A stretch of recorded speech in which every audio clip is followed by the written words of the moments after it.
Well, here we go.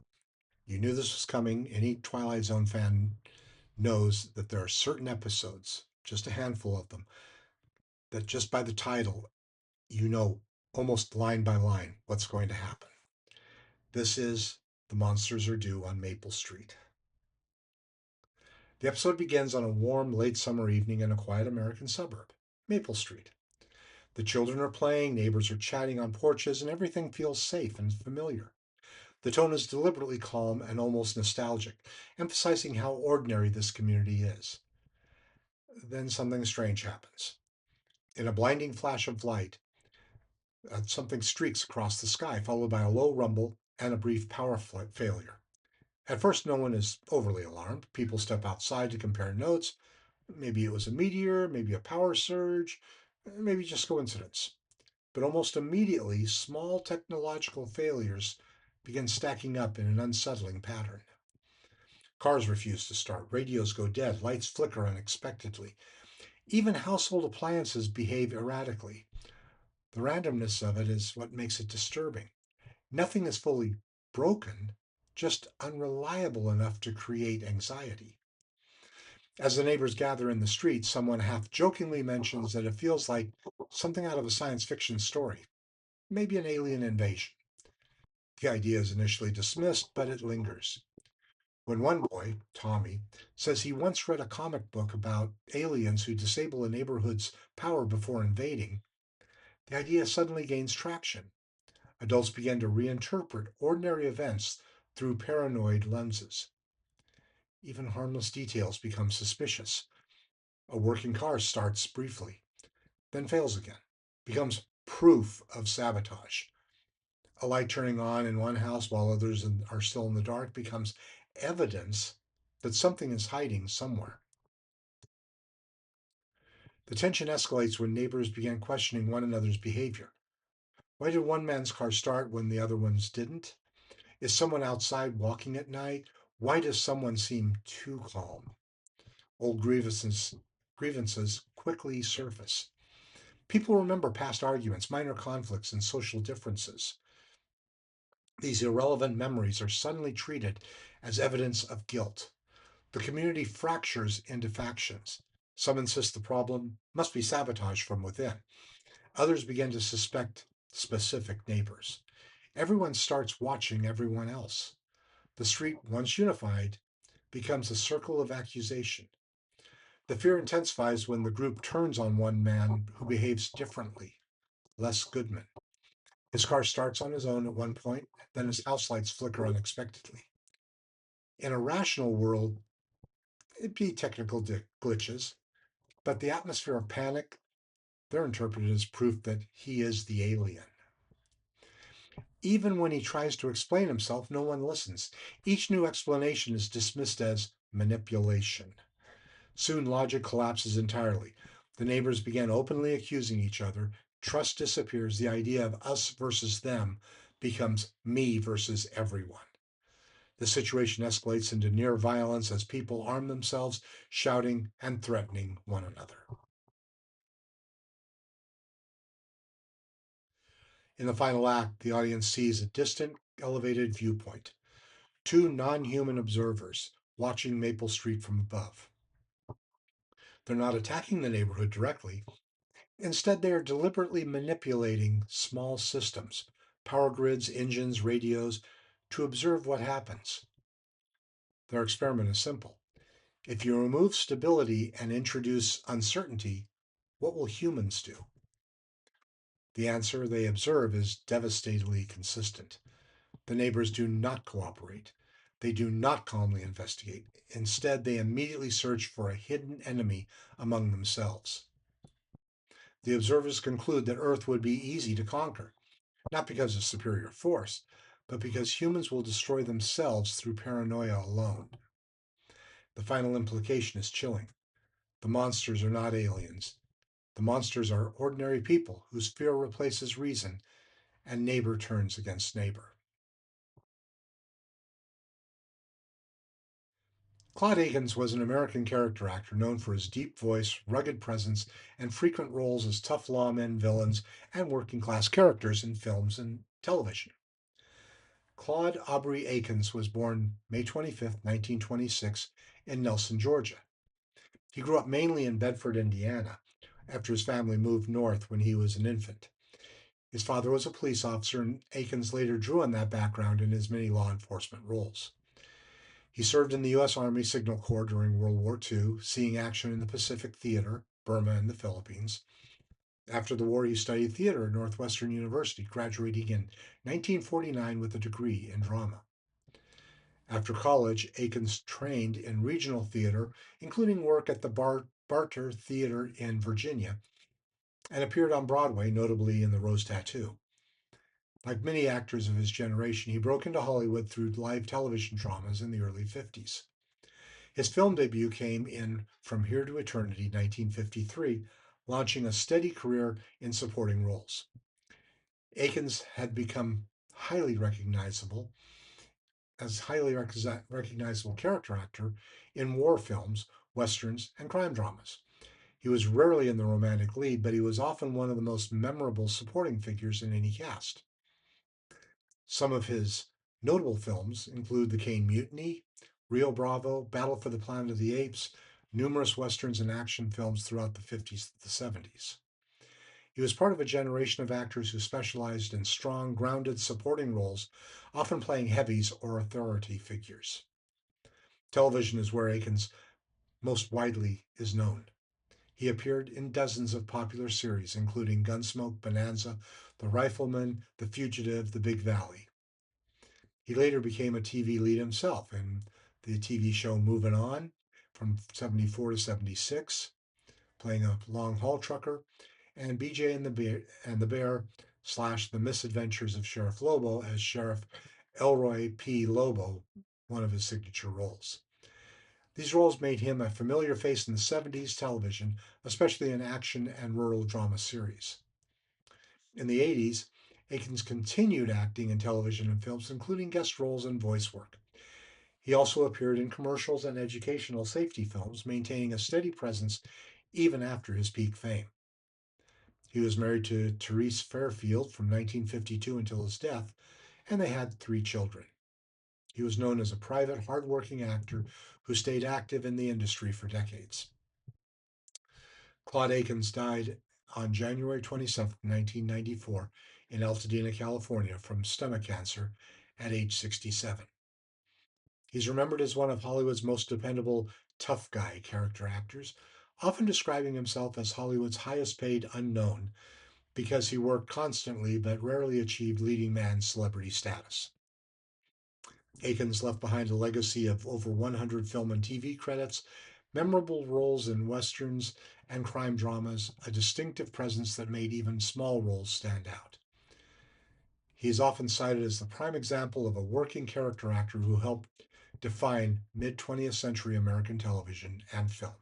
Jack Weston was an American film, television, and stage actor known for his skill at playing both comedic everyman characters and tense dramatic villains. He had a long career spanning nearly 4 decades and became one of the most recognizable character actors of the 60s through the 80s. Jack Weston was born Morris Weinstein on August 21st, 1924, in Cleveland, Ohio. He grew up in a working class Jewish family. As a teenager, he developed an interest in acting and studied at the Cleveland Playhouse, a respected regional theater.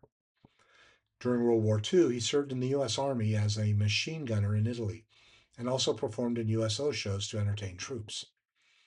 After the war, he moved to New York City and studied acting with the American Theater Wing, where he trained alongside future major performers. He supported himself with various jobs while trying to break into theater. Weston began acting in live television and stage productions in the late 1940s and 1950s. Early on, he often appeared in Broadway productions and live TV dramas, which were a major training ground for actors of his generation. He appeared in such shows as South Pacific on Broadway and gradually built a reputation as a reliable supporting performer. Weston became widely known in Hollywood during the 60s. He was frequently cast in comedic supporting roles, but also proved effective in darker parts. Some of his notable films included Please Don't Eat the Daisies, The Cincinnati Kid, The Thomas Crown Affair, Cactus Flower, The Ritz, The Four Seasons, Dirty Dancing.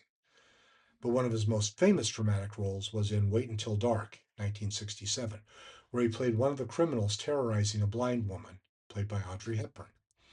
This role showed his ability to shift from comedy to menace. Weston was a familiar face in television through the 50s and through the 80s. He appeared in numerous anthology dramas and guest roles in popular series. He also starred in the short lived sitcom The Hathaways, where he played part of a couple raising chimpanzees, an unusual and comedic concept that became a cult curiosity. In addition to film and television, Weston remained active on Broadway. He received a Tony Award nomination in 1981 for his performance in The Floating Light Bulb, a Woody Allen play. He continued working steadily into the late 1980s, including roles in films like Short Circuit 2. Weston was married twice. His first wife was actress Marge Redmond, and he later married Laura Gilkes, with whom he had a child. He died on May 3rd, 1996, in New York City at the age of 71 from lymphoma from a long illness. Jack Weston is remembered as a versatile character actor who could shift seamlessly between humor, anxiety, and menace. Whether playing a neurotic comic figure or a threatening antagonist, he brought a grounded human quality to his roles that made even supporting characters memorable. Now remember to like and subscribe to this channel. I also appreciate your comments, so please feel free to say some things about the show. The location used for Maple Street was later reused as an abandoned town in Stopover in a Quiet Town. This episode features MGM's Andy Hardy Street extensively. The production company will return to it often during the run of the series to represent quaint suburban neighborhoods. Charlie's house is the original Hardy residence. The street will be back briefly in the next two episodes, A World of Difference and Long Live Walter Jameson. Robert McCord is credited as the ice cream vendor. He's also one of the neighbors in some of the group scenes. When the neighbors go over to talk to Les Goodman about his car starting on its own, he walks onto his porch. The number 321 is on his house, and a porch light is visible. When he starts to explain his insomnia, there are just holes in the front of the house where the address numbers and lights were. Then, as night falls and his wife brings him a glass of milk to the porch, the address and lights are back on again. After Les Goodman's car starts by itself, a close up shows a lot of white smoke coming from the exhaust. The next shot of him behind the car shows no smoke at all. Myra Brand's character was played by two different actresses. She first appears soon as the power goes out, talking with her husband on the front lawn. Later, when all the neighbors are in front of Les Goodman's house, Myra Brand is a different actress. After all the power goes off, Steve Brand tries to start his car. The starter can be heard, but with all the electricity neutralized, the starter wouldn't crank. The character Pete Van Horn carries a hammer on his hip of his bib overalls. As he walks towards a group of people, a close up of the hammer shows the head facing front. He's then shot by one of the group. As he falls to the ground, the hammer is now turned with its head facing towards the rear. The uniforms worn by the aliens, their spaceship ramp, and the shots of the flying spaceship, yes, they were originally used in Forbidden Planet. Don't forget to like and subscribe to this channel. The episode works as a psychological fable about how quickly society can break down when information is incomplete, fear fills the gaps, and people look for someone to blame. It reflects Cold War anxieties, but it also applies broadly. Any situation involving uncertainty, rumor, and a group fear can produce the same collapse. At its core, the story argues something uncomfortable. The greatest threat to a community is not an external enemy, but how easily the community can turn on itself. The episode isn't really about aliens at all. It uses the idea of an unseen outside force as a way to examine what happens inside people when some of their sense of security collapses. At its start, Maple Street is stable because people assume stability is normal. Once unexplained disruptions begin, though, that assumption breaks. The key theme is uncertainty is more destabilizing than danger itself. Nothing in the episode initially proves anything malicious is happening, but the absence of explanation creates space for fear, and fear demands an answer.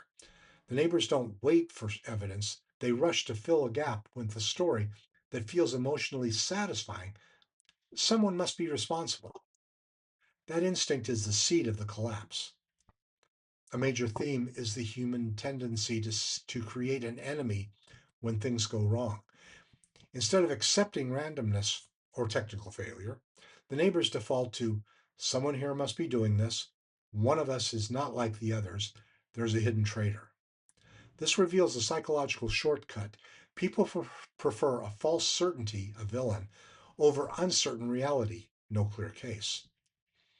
Once that mindset takes hold, every neighbor becomes a suspect. Innocence stops mattering. Perception becomes the truth. The episode is a case study in mob mentality.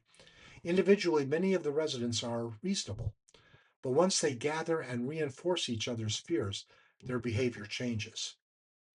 Confidence replaces evidence, emotion overrides logic, rumor becomes proof, social pressure silences doubt. The group effectively becomes a feedback loop of paranoia. Each accusation encourages more accusations, and hesitation becomes suspicious in itself. The theme here is not that people are uniquely evil, but that groups under stress often behave worse than individuals alone. Another major idea is how thin the surface of order really is. Maple Street looks like a stable, modern American community, but that stability and it depends on invisible systems: electricity, communication, transportation, trust in neighbors. When those systems fail, even slightly, the social structure begins to unravel. The episode suggests that civilization is not deeply rooted in rational control, but in shared confidence that things will continue to function normally. When that confidence disappears, order collapses quickly. The residents constantly project their fears onto others. Instead of confronting uncertainty, they externalize it. A strange noise becomes sabotage. A starting car becomes proof of guilt. A quiet neighbor becomes suspicious. This reflects a broader theme. People cannot tolerate ambiguity, so they assign blame even when none exists. Scapegoating becomes a psychological relief mechanism. It reduces anxiety by converting chaos into a story with a culprit, even if that story is wrong. The final theme is the most important. The monsters are not aliens, they're the residents themselves. The unseen observers conclude that humans quickly turn on each other under stress, abandon reason when frightened, and destroy their own communities without external force. The implication is not just pessimistic, but cautionary. The danger is not invasion or technology failure, it's human behavior under pressure. The episode functions as an allegory for many situations beyond its Cold War context: political polarization, rumor driven panic, social media misinformation, crisis situation where trust erodes. Its enduring theme is simple but unsettling. When fear represents or replaces understanding, people do not need monsters from outside to destroy themselves. They create the monsters within. As I said at the beginning, when you take the entire series of The Twilight Zone, there are a handful of episodes that people will remember. This is one of them. The Monsters Are Due on Maple Street is not about the aliens. It's about the fear that people, that humans can create within their own minds without any assistance from anyone else, as long as things don't seem 100% right. This is probably one of the most important episodes that was done on the Twilight Zone. And if I could give it more, I would. Obviously, it's a 5 out of 5. This is a must see. This is a memory that will never leave you. Please watch it again. It's fantastic.